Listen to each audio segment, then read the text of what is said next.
Alors, bonsoir, est-ce que vous pouvez juste vous présenter vos prénoms? Bernard. Mélanie. Donc, vous faites partie des Gilets jaunes, n'est-ce Oui. pas? Ce soir, il y a une sorte de pré-événement avant samedi. Expliquez-nous un petit peu le principe. Ben, comme vous l'avez dit tout à l'heure, c'est un tour de chauffe. Voilà. Donc on va, si vous voulez, aujourd'hui chauffer un petit peu les manivelles, les mécaniques. Ça va faire de la pub, ça va bouger au niveau de la motivation. Mais je vois que la motivation elle est là parce qu'on a une grosse centaine de personnes à mon avis. Donc on ne voulait pas vraiment bloquer ce soir, on voulait simplement faire connaître le mouvement à ceux qui pensent que le mouvement est succinct, et ce n'est pas le cas parce que c'est un grand mouvement. Ouais. Vous êtes à la veille d'un jour historique aujourd'hui.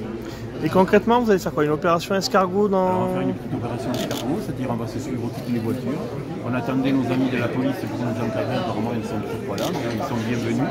On ne veut pas trop gêner, on veut surtout se faire voir, se faire entendre aussi.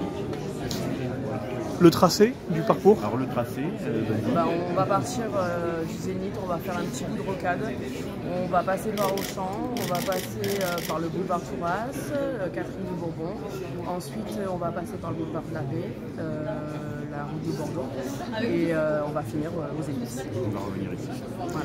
Vous l'avez dit, c'est un tour de chauffe avant samedi. Samedi, ça sera le mouvement, la journée. Expliquez-nous. Alors la journée de samedi, alors donc on appelle à tous les volontaires possibles.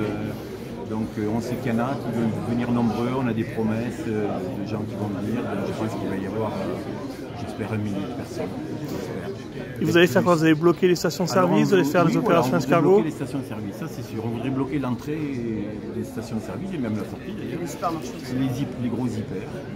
Mais après, ce sera des barrages filtrants. En fait, il y a des gens qui doivent être automatiquement passés. On ne va pas bloquer les travailleurs, on ne va pas bloquer la police, on ne va pas bloquer la gendarmerie, on va bloquer les infirmières, les civils. On va pas. Voilà, on veut gêner, mais on ne veut pas empêcher certaines personnes qui ont des obligations passeront. Et par contre, on espère bien entendu que ça va faire un grand bruit. Parce que nous, on est que pour, c'est petit, mais c'est toute la France pareil.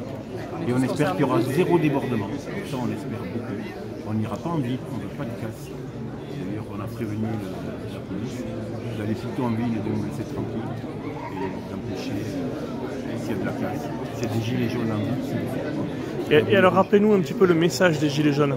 Comment? Rappelez-nous le message de revendication. Le message, c'est on n'en peut plus, monsieur Macron, on n'en peut plus. D'abord, votre transition écologique, c'est du bluff, elle n'existe pas. Elle n'existe pas. Elle n'existe pas parce que la voiture électrique n'est pas de la transition écologique. Et c'est une énergie aussi polluante, mais plus que l'énergie carburant. Deuxième chose, avant de nous permettre une transition écologique, vous commencez à nous taxer. Et nous, on n'en peut plus, on ne peut pas payer.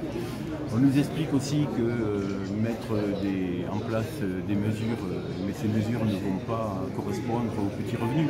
Par contre, celui qui a un gros 4x4 qui fait 10 litres au 100, lui, il pourra payer le gazole par euro, il n'y a pas de problème. Ou même l'essence, c'est pas un souci, lui, ça ne va pas l'empêcher. Par contre, ça empêche les pauvres gens. Ça empêche les pauvres gens, ça empêche ceux qui cherchent du boulot, ceux qui vont au boulot. On va leur donner 20 balles. Enfin, ils nous promettent de nous donner 400 millions d'euros, alors qu'ils vont nous piquer 15 milliards de taxes de plus. 400 millions d'euros, sur les 400 millions d'euros, ils vont donner 200 millions d'euros. Sur les 200 millions d'euros, il y a 100 millions d'euros qui vont servir à monter l'usine à gaz pour mettre ces mesures en place. Donc ces 100 millions d'euros comparés aux 15 millions d'euros, 15 milliards d'euros qu'ils vont nous prendre, ça fait je crois 0,06%, quelque chose comme ça fait que dalle quoi. Ça veut dire qu'ils se moquent vraiment de nous. Alors la motivation d'avoir tous ces gilets jaunes en France aujourd'hui, cette motivation, c'est que le peuple en a marre. Il n'y a aucune organisation derrière nous, absolument aucune. C'est le peuple qui en a marre, c'est le peuple dans la rue. C'est pas mai 68, c'est 1790. Voilà. Et il ne faut pas que ça aille trop loin parce que ça risque d'être 1793. Ça c'est plus grave. Justement, ces derniers jours, ça parlait d'un risque de récupération politique. Vous êtes clair, il n'y a rien et personne derrière vous, c'est citoyen à 100%. Voilà. Il n'y a pas de chef chez nous, tout le monde est là, tout le monde est exactement avec le même droit de parole. Voilà. C'est moi qui ai dévolu ce soir à vous parler, je ne sais pas pourquoi, parce qu'on m'entend tous dans le dos. Sinon je ne serais pas. Mais bon, puisque j'y suis.